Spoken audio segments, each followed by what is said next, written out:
தளபதி விஜய் நேற்று விஜய் மக்கள் இயக்கத்தின் நிர்வாகிகளுடன் முக்கிய ஆலோசனை செய்தார் என்று கூறப்பட்ட நிலையில் தற்போது வந்துள்ள தகவல்படி விஜய் அரசியல் கட்சி அமைப்பது உறுதி செய்யப்பட்டது மட்டுமின்றி கட்சி ஆரம்பிக்கும் முன்பே தலைவர், பொருளாளர் மற்றும் பொதுச் செயலாளர் தேர்வு நடைபெற்று விட்டதாகவும் கூறப்படுகிறது. விஜய் ஆரம்பிக்க இருக்கும் அரசியல் கட்சி குறித்து அறிவிப்பு இன்னும் ஓரிரு மாதங்களில் வெளியாகும் என்றும், அது மட்டுமின்றி அவர் ஆரம்பிக்க இருக்கும் கட்சி தலைவராக விஜய் தேர்வு செய்யப்பட்டு உள்ளதாகவும் கூறப்படுகிறது.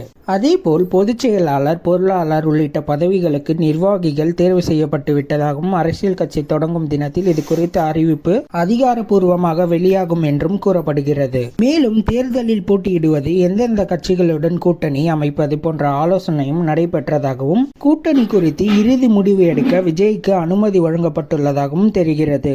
மொத்தத்தில் விஜய் அரசியல் கட்சி தொடங்குவது குறித்த பணிகள் செம ஸ்பீடில் இருப்பதாக கூறப்படுகிறது. விஜய் அரசியல் கட்சி தொடங்குவது அவருக்கு நல்லதா இல்லையான்னு கமெண்ட் பாக்ஸ்ல கமெண்ட் பண்ணுங்க.